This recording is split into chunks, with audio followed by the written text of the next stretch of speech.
नमस्ते सदावत्सले मातृभूमि।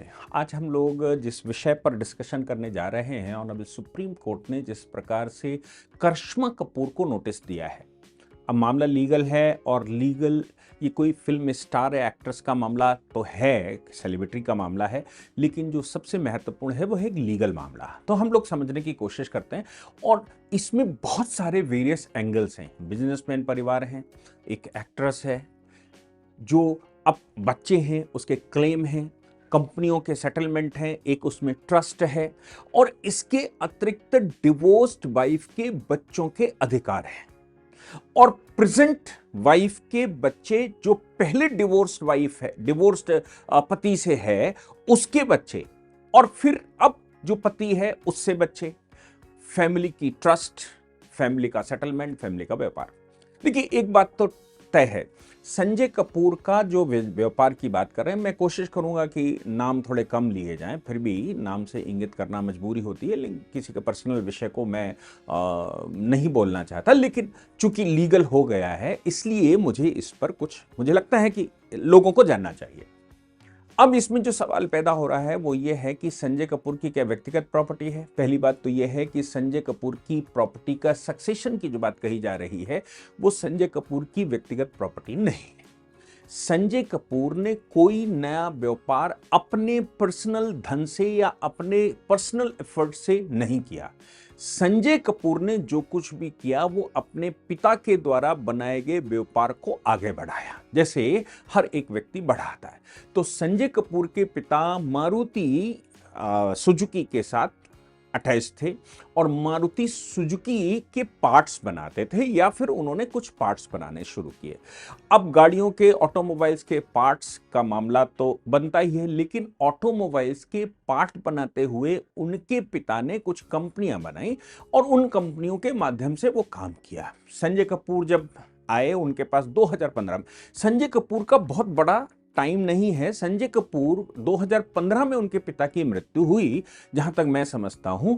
उस 2015 में उन्होंने काम संभाला, 8-10 साल काम किया और दुर्भाग्य से उनको खुद को भी हार्ट अटैक हो गया। तो ये जो कंपनी है, कंपनी तो 80 के दशक की है। 80 के दशक की कंपनी 2015 में आकर संजय कपूर सक्सेशन में आए और सक्सेशन में आकर उन्होंने चलाना शुरू किया। अब जैसे मार्केट का, ऑटोमोबाइल का ट्रेंड बदल रहा है, कंपनी ने भी अपने को वहां से यहां शिफ्ट करना शुरू किया। जैसे ईवी है, ईवी में काम करना शुरू किया, इलेक्ट्रॉनिक व्हीकल्स का पार्ट्स बनाने शुरू की, क्योंकि अब मार्केट शिफ्ट हो रहा है, ये हम सबको मालूम है। इसलिए संजय कपूर ने वो इलेक्ट्रॉनिक मार्केट में उतरे और इलेक्ट्रॉनिक मार्केट में वो आसानी से सेट हो गए, क्योंकि पहले से मार्केटिंग स्ट्रैटेजी है, मार्केटिंग बनी हुई है। संजय कपूर ने अपने व्यापार को एस्टेब्लिश कर लिया, यानी कि ईवी में वो सक्सेड करने में, ईवी में कन्वर्जन में वो सफल हो गए। तो जिस प्रकार से हर कंपनी का इस समय प्रोफाइल बढ़ रहा है, संजय कपूर की कंपनी का भी प्रोफाइल बढ़ा। अब संजय कपूर की जो दूसरी पत्नी है वो सचदेव इंडस्ट्रीज, सचदेव परिवार है, उस परिवार से वो आती हैं। वो खुद भी व्यापारिक महिला हैं और वो ये सभी विदेशों में पढ़कर आए। ये दिल्ली के रहने वाले हैं, लेकिन सभी विदेशों में पढ़े और यहां इन्होंने अपनी कंपनियां, फैक्ट्रियां और ये सब चला रहे हैं। संजय कपूर का विवाह करिश्मा कपूर से हुआ। करिश्मा कपूर से विवाह होने के बाद उनके 2 बच्चे हुए। 2 बच्चे होने के बाद, चूंकि वो दोनों अलग अलग डिफरेंट फील्ड से आते हैं, एक चकाचौंध की जिंदगी से आते हैं, भले धन मिला हो ना मिला हो, चकाचौंध की जिंदगी से आते हैं, और एक रियल टाइम काम करने की इंडस्ट्री से आते हैं। दोनों का मैच करना बहुत कठिन काम स्वाभाविक है, क्योंकि हमारे यहां कहा जाता है कुल से कुल मिलाओ, जाति से जाति मिलाओ और समव्यवहार से समव्यवहार मिलाओ, दोनों के परिवार के वातावरण मिलाओ, तो सही से सेट हो पाते हैं परिवार। अदरवाइज आज जो फंडामेंटल ड्यूटीज की जगह फंडामेंटल राइट्स का खेल हमारे देश में चल रहा है, उसमें 2 अलग अलग इंडस्ट्री के लोग अगर एक साथ बैठेंगे, क्योंकि दोनों की टाइमिंग, दोनों का व्यवहार, दोनों का समव्यवहार ये अलग अलग है, उनको एडजस्ट करना थोड़ा मुश्किल काम है। इसलिए ये नहीं चल पाया। जो भी दुर्भाग्य रहा हो, उनका डिवोर्स हो गया। डिवोर्स हुआ तो मतलब वो सुप्रीम कोर्ट तक फाइल आई थी। सुप्रीम कोर्ट की मध्यस्थता के बाद सुप्रीम कोर्ट ने उनका डिवोर्स, मतलब मध्यस्थता सुप्रीम कोर्ट में हुई और उसके बाद दोनों का डिवोर्स हुआ। डिवोर्स होने पर कुछ सेटलमेंट होते हैं, कुछ एलिमनीज होती हैं, कुछ पैसा लेने देने का होता है, ये सब कुछ होता है। दूसरी बात जो इन दोनों की थी वो थे दो बच्चे। अब दो बच्चों का क्या होगा? तो संजय कपूर बच्चों की कस्टडी मांग रहे थे, करिश्मा कपूर अपने में कस्टडी मांग रही थी। बच्चे चूंकि छोटे हैं, एक ये जो सक्सेशन का कानून है या फिर हम माइनॉरिटी गार्जियनशिप की बात करते हैं, इन कानूनों में जो प्राइमरी कंसर्न है वो बच्चा किसके साथ सुखी रहेगा, तो हम ये मानकर चलते हैं प्रेमे फसाए कि मां के साथ सुखी रहेगा। बच्चों की कस्टडी मां को दे दी गई। अब देखिए यहां डिस्प्यूट ये था कि बच्चों की कस्टडी संजय कपूर ने ये कभी डिनाई नहीं किया कि बच्चे मेरे नहीं हैं। संजय कपूर ने बच्चों की कस्टडी मांगी। बच्चों की कस्टडी संजय कपूर को मिल गई होती तो क्या सिचुएशन बनती, इस पर भी चर्चा करेंगे। और बच्चों की कस्टडी करिश्मा कपूर को दे दी गई तो बच्चों के लीगल राइट पर क्या फर्क पड़ेगा, इस पर भी चर्चा करेंगे। संजय कपूर ने दूसरी शादी, अगले ही साल दूसरी शादी कर ली, और जो एलिगेशन था करिश्मा कपूर का वो ये था कि संजय कपूर का कुछ और भी कहीं और एक्स्ट्रा मैरिटल अफेयर्स या ऐसा कुछ, वो पहले डिवोर्स के मामले में, वो विषय नहीं है अभी, लेकिन ये हुआ। अब इसके बाद संजय कपूर ने अगले ही वर्ष दूसरा विवाह कर लिया, और दूसरा विवाह जिससे किया वो भी एक आध मॉडलिंग करती रही, और वो एक इंडस्ट्रियलिस्ट की बेटी है। पहले पति से उनका डिवोर्स हो गया, उनसे एक बच्चा है। अब दूसरा विवाह, दोनों ही डिवोर्सी हो गए, दोनों के अपने पहले से बच्चे हैं, और अब उनका विवाह हो गया। विवाह होने के कुछ वर्षों बाद संजय कपूर का हार्ट अटैक दुर्भाग्य से हो गया। अब करिश्मा कपूर ने जो फाइल किया सक्सेशन के लिए, उन्होंने सिविल सूट फाइल किया कि भाई बच्चों का सक्सेशन होना चाहिए प्रॉपर्टी में, क्योंकि सक्सेशन, अब संजय कपूर मरे, संजय कपूर के पिता का देहावसान हुआ तो संजय कपूर ने सक्सेशन किया, उनकी बहन ने सक्सेशन किया होगा, और अब संजय कपूर की दुर्भाग्यवश मृत्यु के बाद उनके बच्चे सक्सेशन करेंगे। तो बच्चे, पत्नी, कौन सक्सेशन करेगा? सवाल यहां पर यह था कि जब सक्सेशन होगा तो दखल खारिज होगा, यानी कि म्यूटेशन होगा। म्यूटेशन का मतलब है कि संजय कपूर अगर 1000 करोड़ की संपत्ति छोड़कर जाते हैं तो संजय कपूर की दो पत्नियां पूर्व में हैं, मतलब एक डिवोर्स वाइफ है, एक करंट वाइफ है, एक करंट वाइफ का एक बच्चा है जो अभी इनसे है, एक पुराने पति से भी उनका बच्चा है, और इधर करिश्मा कपूर के भी दो बच्चे हैं। संजय कपूर की मदर और बहन भी सरवाइव करते हैं। तो फिर सक्सेशन कैसे होगा? देखिए, मदर का सक्सेशन, हिंदू सक्सेशन लॉज को हम अगर पढ़ते हैं, हिंदू सक्सेशन एक्ट को हम पढ़ते हैं, तो उसमें उसने कैटेगरी बना रखी कि भाई ये क्लास 1 के सक्सेसर होंगे, ये क्लास 2 के। क्लास 1 के सक्सेशन का मतलब है अगर ये मिलेंगे तो पहले ये सक्सेशन करेंगे, फिर क्लास 2 में बाकी का सक्सेशन होगा। क्लास 1 के सक्सेशन में पत्नी होती है, क्लास 1 के सक्सेशन में बच्चे होते हैं। अब संजय कपूर की पूर्व पत्नी, डिवोर्स पत्नी, और संजय कपूर की करंट पत्नी, संजय कपूर के 3 बच्चे, तो सक्सेशन मां कह सकती है, मां ने, कुछ हुआ भी था डिस्प्यूट, लेकिन फिर वो बाद में सॉल्व हो गया उनका। लेकिन करिश्मा कपूर ने अपने बच्चों के बिहाफ पर सक्सेशन का क्लेम डाला कि भाई उनकी संपत्ति में सक्सेसर के रूप में म्यूटेशन बच्चों का भी होना चाहिए। अगर 1000 करोड़ छोड़कर जाते हैं तो ये 5 इंटाइटी हैं, कितना किसको मिलेगा? जब उन्होंने ये पिटीशन डाली तो पिटीशन डालते ही नोटिस, जाहिर सी बात है कि नोटिस जाएगा। नोटिस जब गया तो संजय कपूर की दूसरी पत्नी ने उस पर ऑब्जेक्शन लगाते हुए कहा कि भाई इनका तो काम खत्म हो चुका है, डिवोर्स हो चुका है, ये अपने रह रहे हैं, अब इनसे क्या लेना देना है संपत्ति में? संपत्ति तो मुझे और मेरे बच्चे को मिलनी चाहिए जो संजय कपूर से उत्पन्न संतान है। अब ये लॉजिक को समझ नहीं आया। सुप्रीम कोर्ट तक मामला कैसे पड़ा? जब ये केस चला तो संजय कपूर की करंट वाइफ ने या उनकी करंट विधवा ने ऑब्जेक्शन के साथ एक हाई कोर्ट में पिटीशन लगाई और यह कहा कि करिश्मा कपूर का जब डिवोर्स हुआ संजय कपूर के साथ, तो उस डिवोर्स में जो सेटलमेंट हुआ था उसकी फाइल या उसका सर्टिफाइड कॉपी हमें दी जाए, क्योंकि सेटलमेंट जब हुआ होगा तो उसमें एलिमनी सेटल हुई होगी, उसमें अधिकार सेटल हुए होंगे, उसमें वो परमानेंट सेटलमेंट हो गया होगा। जो परमानेंट सेटलमेंट है उसके आधार पर ही केस आगे चल सकता है, अदरवाइज नहीं चल सकता। दिल्ली हाई कोर्ट ने डिसमिस कर दिया। हाई कोर्ट ने यह कहा कि भाई ये दो लोगों का पर्सनल मामला था और इसलिए हम ये ऑर्डर नहीं कर सकते। मामला सुप्रीम कोर्ट चला। सुप्रीम कोर्ट ने नोटिस करिश्मा कपूर को किया है और ये कहा, मतलब पूछा है कि भाई आपका आर्गुमेंट क्या है। नोटिस का मतलब ये नहीं है कि इनकी बात मान ली, नोटिस का मतलब है आपका आर्गुमेंट क्या है।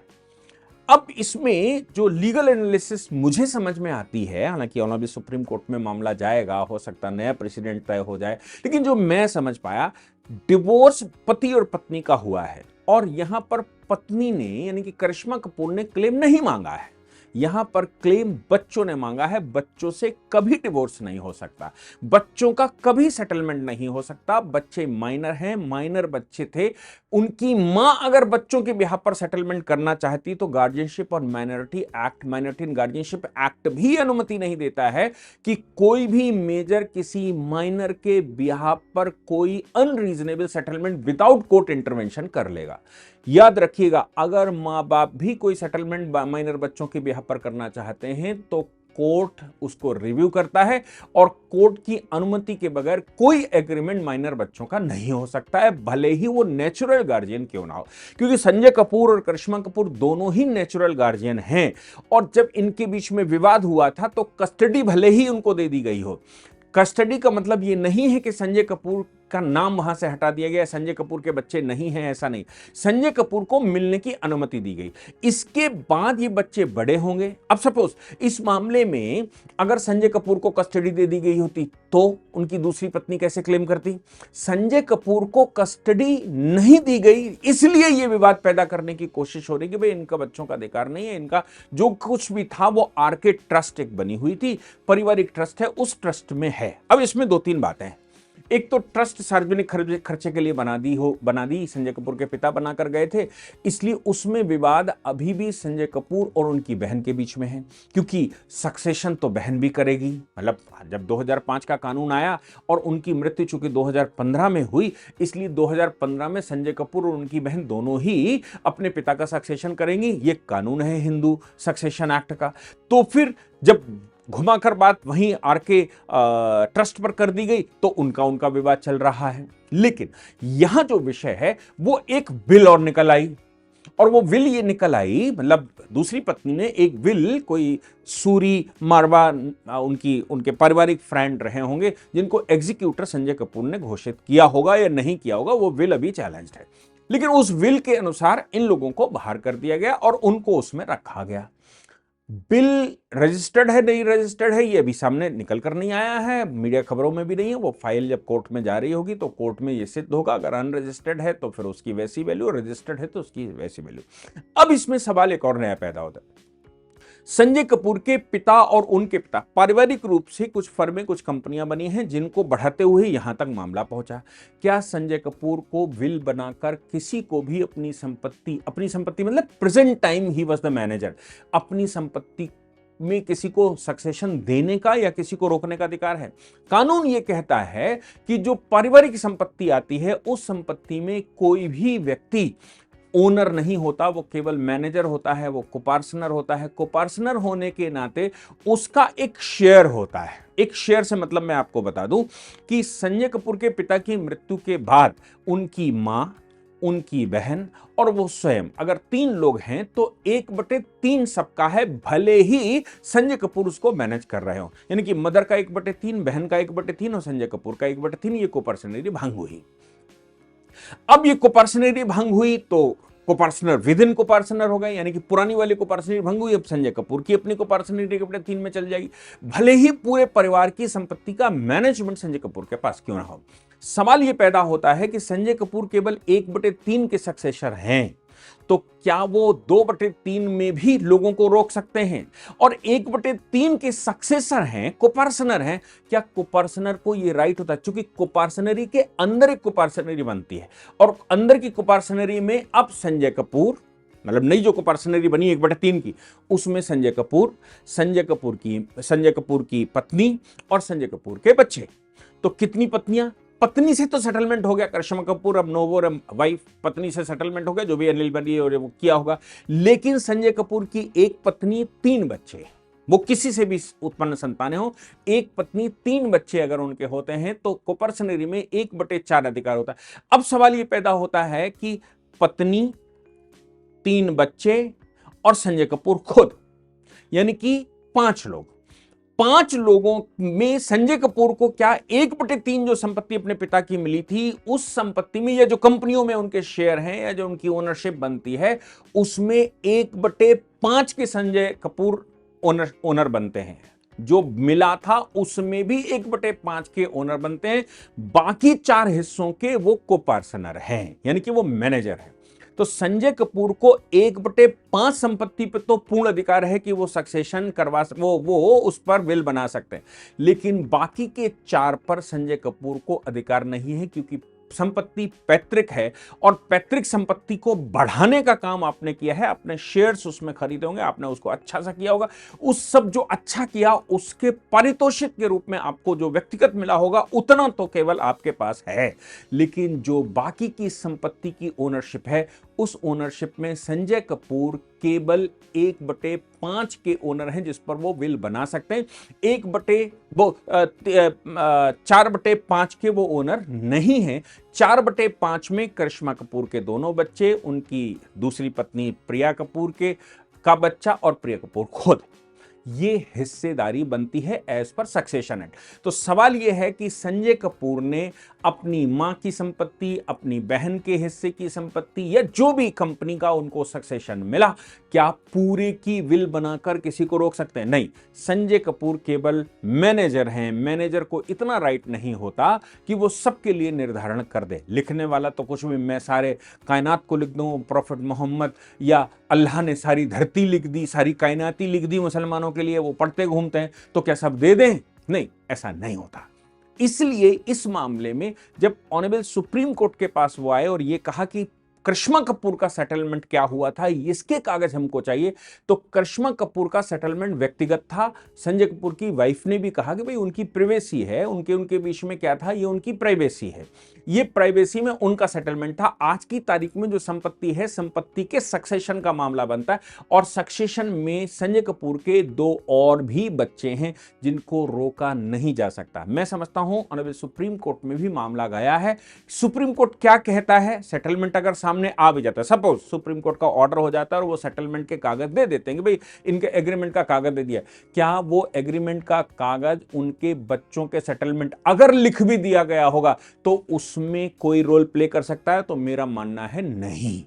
क्यों? क्योंकि संजय कपूर ने जो सेटलमेंट किया वो पत्नी के साथ किया, और जो एलिमनी देनी थी वो पत्नी की एलिमनी बनती है।